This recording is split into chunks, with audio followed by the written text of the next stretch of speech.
اس لیے قرآن پاک سے تعلق کو جوڑیے، اپنے رب کے ساتھ تعلق کو استوار کیجیے۔ اور قرآن پاک کے ساتھ تعلق کے حوالے سے ایک بات عرض کرنے کی جسارت کروں گا۔ ویسے تو 12، 13، 14 دن ہو گئے ہیں قرآن پاک پڑھتے اور سنتے ہوئے، گھروں کے اندر بہنیں اور بیٹیاں بھی باورچی خانے میں قرآن پاک پڑھ رہی ہوتی ہیں، اپنے حصے کا کام کر رہی ہوتی ہیں، سلائی دھلائی کا کام کر رہی ہوتی ہیں، قرآن پاک زبان پر جاری ہوتا ہے۔ کیا بڑا، کیا چھوٹا، کیا ضعیف اور ناتواں، قوت اور طاقت رکھنے والے جوان سب قرآن پاک سے رجوع کرتے ہیں۔ لیکن آپ نے غور فرمایا، ہر رات جب ہم تراویح کے لیے کھڑے ہوتے ہیں، ہر دن جب ہم قرآن پاک کو نوک زبان پر لاتے یا کانوں کے اندر جاتے سنتے ہیں، یہ قرآن پاک ہم سے گلہ کر رہا ہے، یہ قرآن پاک ہم سے شکوہ کر رہا ہے، یہ قرآن پاک ہم سے شکایت کر رہا ہے، یہ قرآن پاک بزبان حال اور بزبان قال بھی، بانداز سرگوشی اور باواز بلند بھی ہم سے یہ پوچھ رہا ہے، انفرادی اور اجتماعی دائرے میں روز بار بار پوچھتا ہے کہ کیا مجھ پر ایمان لانے والے ایسے ہوتے ہیں؟ کہ تمہیں ہو کیا گیا؟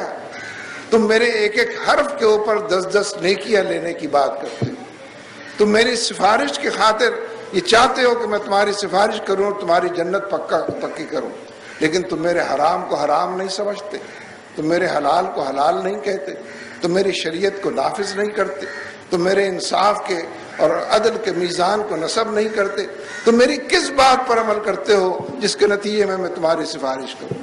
تم اپنی زبان پر اس کو جاری رکھ کے پاکیزگی کا درس دیتے ہو اور یہ اعلان کرتے ہو کہ ہم حق کا اظہار کر رہے ہیں، لیکن مجھے بتاؤ تو صحیح کہ اس حق کو قبول نہیں کرتے۔ قرآن پاک ہم سے روز پوچھتا ہے،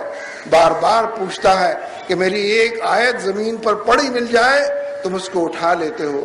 جھاڑتے پوچھتے ہو، چومتے چاٹتے ہو، اونچی جگہ پر تبرک کے طور پر رکھ دیتے ہو، لیکن اسی آیت میں اگر یہ لکھا ہو کہ سود لینے دینے والے اللہ رسول سے جنگ کرنے والے ہیں، میرے حکم کو نہیں مانتے، میرے لفظوں کو چاٹتے ہو، میرے لفظوں کا احترام کرتے ہو، میرے لفظوں کو مقدس مانتے ہو، میرے لفظوں کے بار بار پڑھتے ہو اور دن میں کئی بار اس کا اعادہ کرتے ہو، لفظوں کے اندر جو حکم پوشیدہ۔ حضرت عبداللہ بن مسعود رضی اللہ تعالیٰ عنہ کا ایک قول آتا ہے، انہوں نے ارشاد فرمایا اپنے دوستوں کے درمیان کہ آج جس دور سے ہم گزر رہے ہیں، ہم قرآن پاک کی حدود کی حفاظت کرتے ہیں،